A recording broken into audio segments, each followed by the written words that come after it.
أعوذ بالله من الشيطان الرجيم. بسم الله الرحمن الرحيم.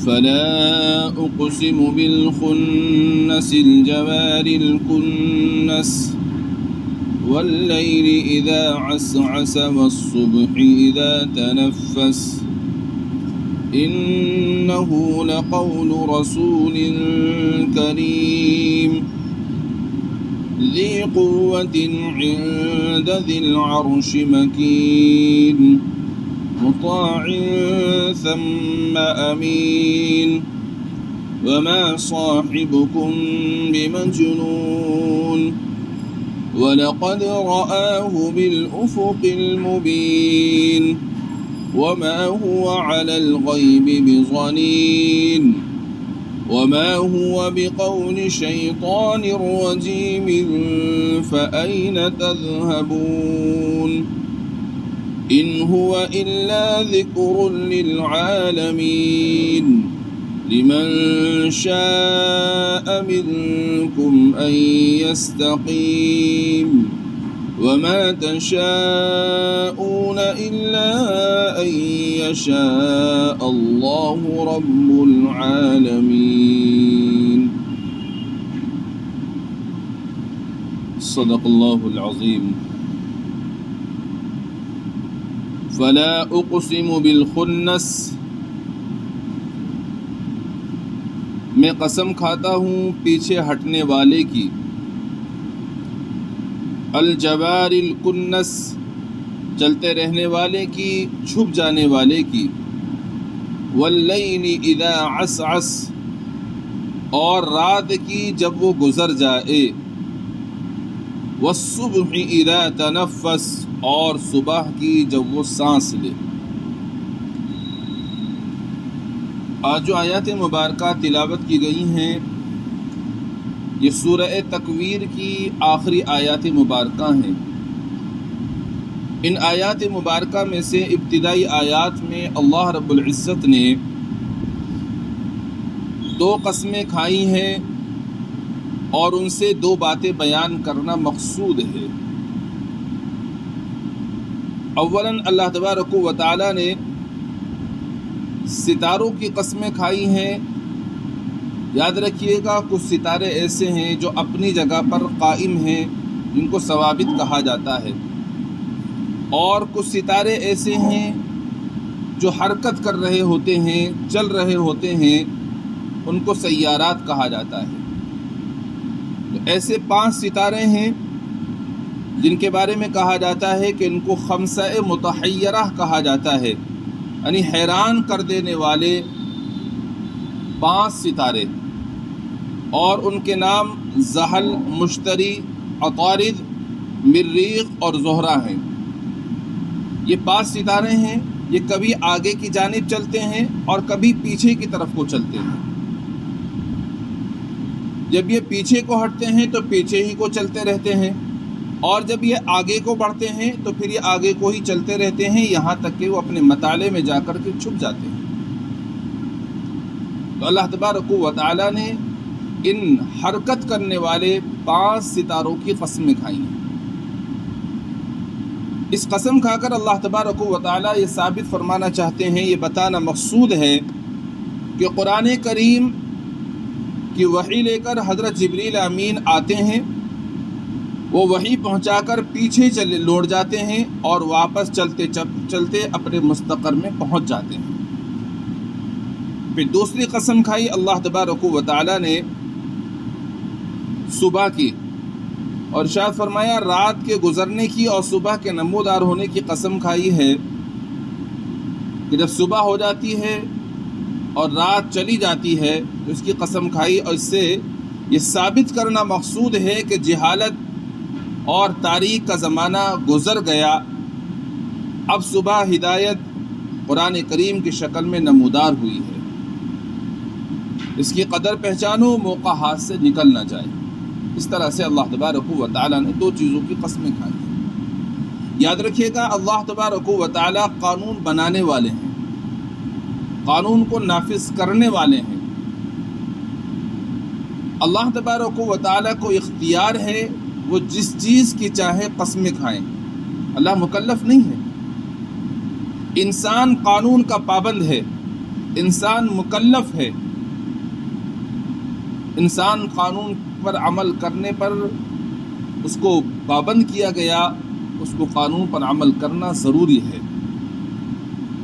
اللہ تبارک و تعالی جب قانون کے پابند نہیں ہیں تو اللہ رب العزت جس چیز کی چاہے قسم کھائیں، ان سے کوئی معلوم کرنے والا نہیں کہ اللہ رب العزت آپ نے اس چیز کی قسم کیوں کھائی ہے۔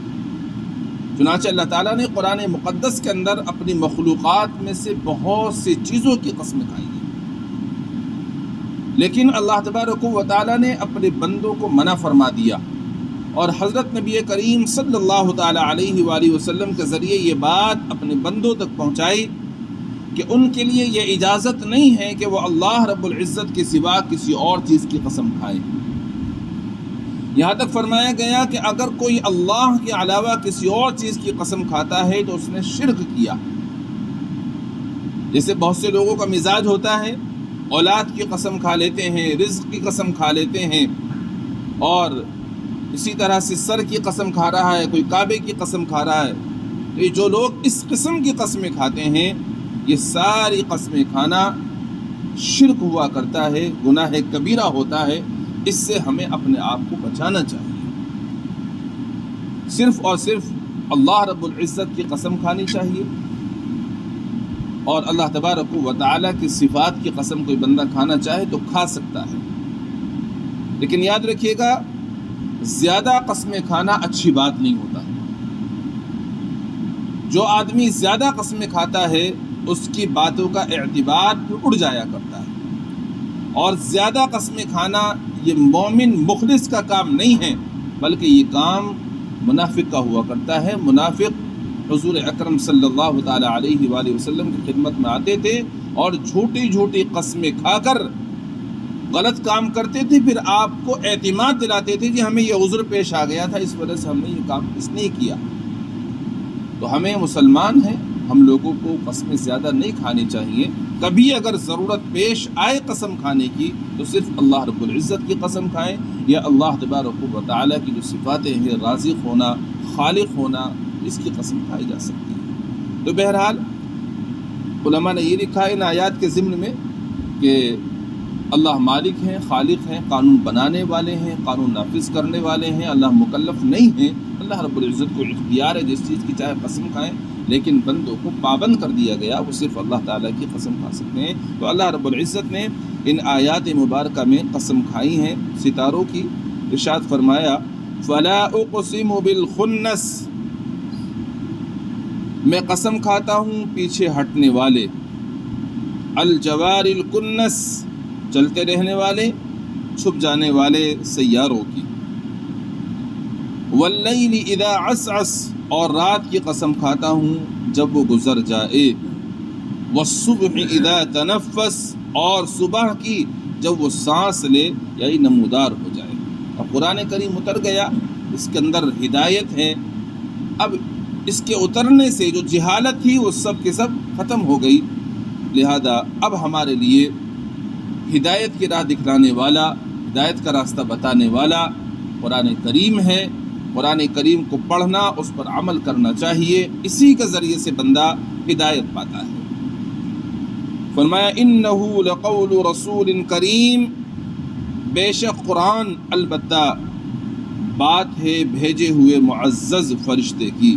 بے شک یہ قرآن کریم ایک معزز بھیجے ہوئے فرشتے کی بات ہے۔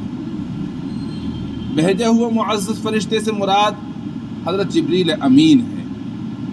حضور اکرم صلی اللہ تعالیٰ علیہ وآلہ وسلم پر یہ قرآن لے کر اترتے تھے، اور ہم تک جو قرآن کریم پہنچا ہے وہ ایک جبریل امین کے واسطے سے پہنچا ہے، دوسرے حضور اکرم صلی اللہ تعالیٰ علیہ وآلہ وسلم کے واسطے سے پہنچا ہے۔ یہ دونوں واسطے بہت معتبر اور قابل اعتبار ہیں۔ تو قرآن کریم بھی کیا ہے بھائی؟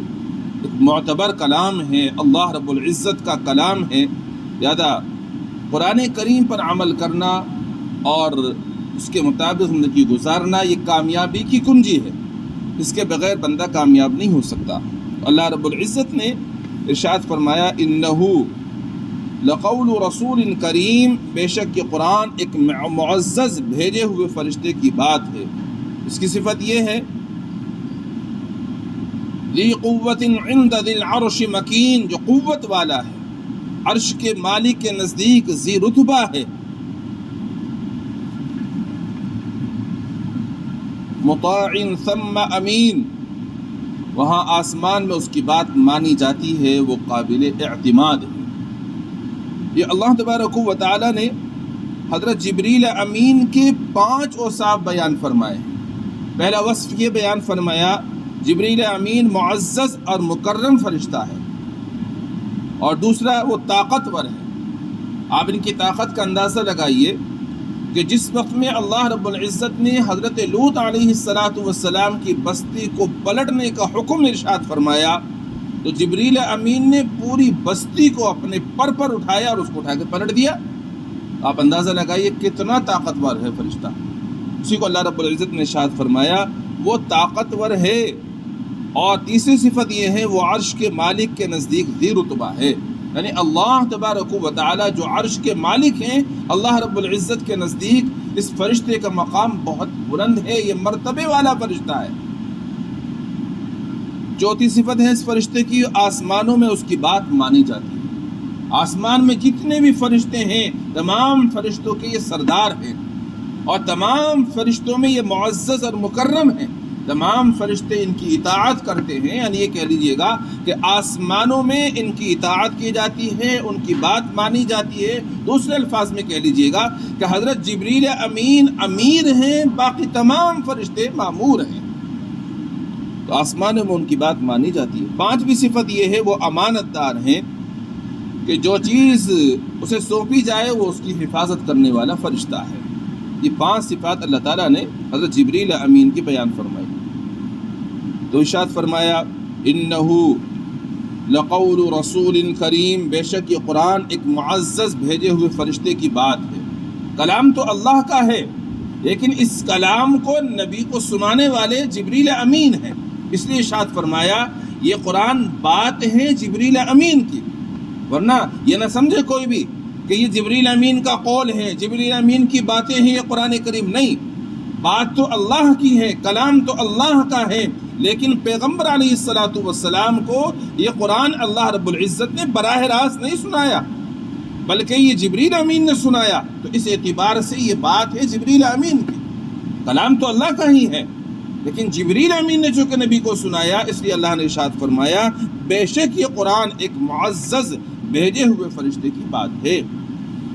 اس کی شان کیا ہے؟ ذی قوت عند ذی العرش مکین، جو قوت والا ہے عرش کے مالک کے نزدیک۔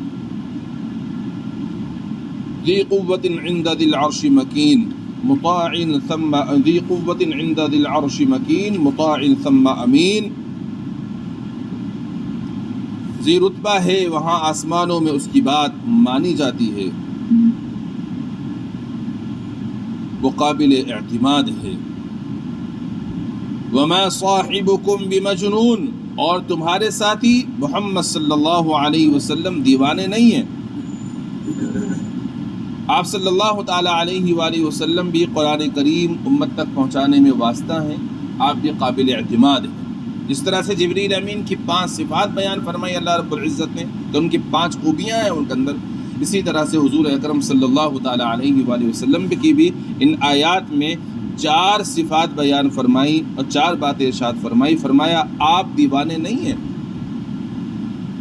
لوگ آپ صلی اللہ تعالی علیہ وآلہ وسلم کو دیوانہ کہتے تھے، اور آپ علیہ السلام کو لوگ ساحر کہتے تھے، کوئی آپ کو کذاب کہہ رہا ہے۔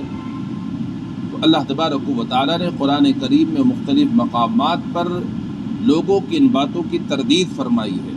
جیسے لوگوں نے کہا کہ آپ شاعر ہیں، اللہ تعالی نے فرمایا کہ وہ شاعر نہیں ہیں، ولا بقول شاعر، آپ کاہن بھی نہیں ہیں۔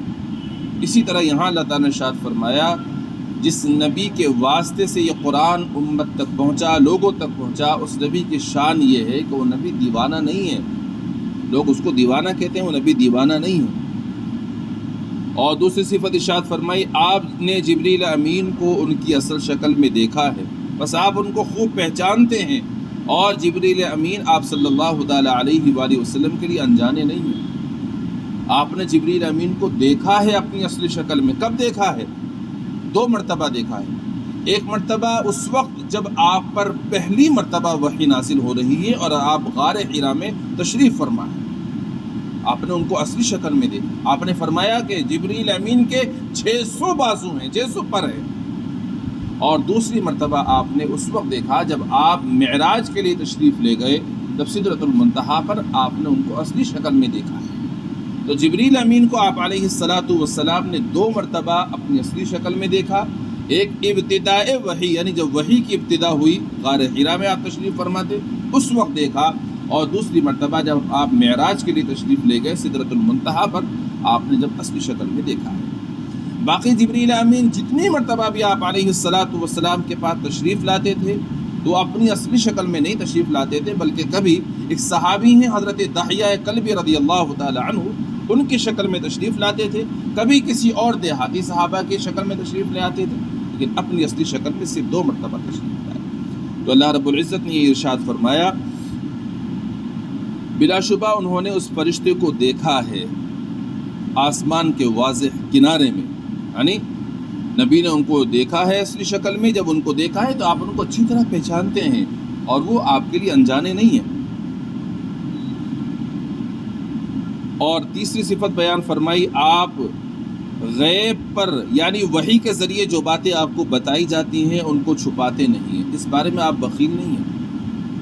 جو بھی باتیں وحی کے ذریعے سے آپ کو بتائی جاتی ہیں، آپ ان باتوں کو لوگوں تک پہنچانے میں بخیل نہیں ہیں، کوئی بات چھپاتے نہیں ہیں، بلکہ آپ ایک ایک بات پوری طرح سے امت تک پہنچا دیتے ہیں۔ ایک صفت یہ نبی کے ارشاد فرمائی۔ چوتھی صفت ارشاد فرمائی، قرآن کریم شیطان مردود کی بات نہیں ہے، وہ جن پری سے باتیں لے کر کہانت نہیں کی ہے۔ قرآن کریم یہ جن و شیطان کی باتیں نہیں ہے کہ نبی نے جنوں سے پریوں سے لے کر کے کہانی بنا کر کے لوگوں تک پیش کر دی، بلکہ نہیں، یہ قرآن کریم تو اللہ رب العزت کا کلام ہے۔ اسی کو ارشاد فرمایا، وَمَا صَاحِبُكُم بِمَجْنُونَ، اور تمہارے ساتھی یعنی محمد صلی اللہ علیہ وسلم دیوانے نہیں۔